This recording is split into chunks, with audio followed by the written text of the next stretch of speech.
عبداللہ ابن عباس رسول خدا صلی اللہ علیہ وآلہ وسلم کے اصحاب اور امیر المومنین علی ابن ابی طالب علیہ السلام کے دوست دار اور شاگرد تھے۔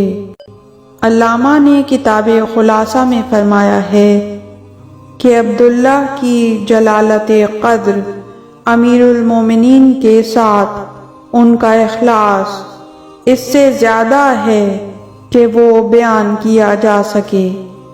ابن عباس علم فقہ، تفسیر و تعویل بلکہ انساب و شعر میں بہت ممتاز تھے۔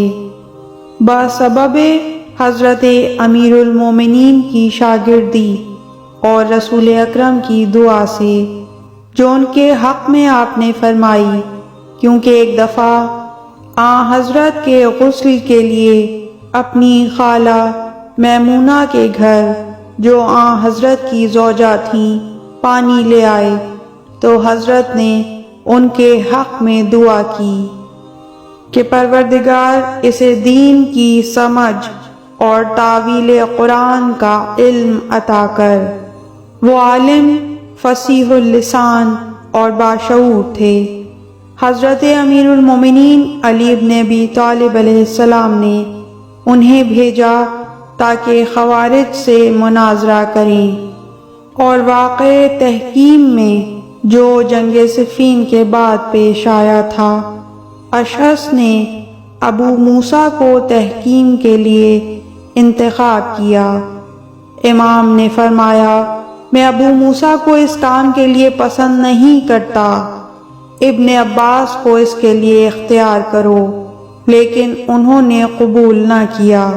اور جنگ جمل میں بھی جب امیر المومنین علی ابن ابی طالب علیہ السلام کو اصحاب جمل پر فتح نصیب ہوئی تو ابن عباس کو جناب عائشہ کے پاس بھیجا کہ اسے حکم دیں وہ فوراً بصرہ سے مدینے کی طرف کوچ کرے اور بصرہ میں قیام نہ کرے۔ وہ اس وقت بصرہ کے ایک طرف قصر بنی خلف میں تھیں۔ ابن عباس اس کے پاس گئے اور اندر جانے کی اجازت چاہی۔ اس نے اجازت نہ دی۔ ابن عباس اجازت کے بغیر اندر چلے گئے۔ جب اندر گئے تو دیکھا کہ وہ جگہ فرش سے خالی ہے اور اس عورت نے بھی 2 پردوں کے پیچھے اپنے آپ کو چھپا رکھا ہے۔ ابن عباس نے مکان میں نظر دوڑائی، کمرے کے کونے میں ایک تکیے کو دیکھا، ہاتھ بڑھا کر اسے اٹھا لیا اور اس کے اوپر بیٹھ گئے۔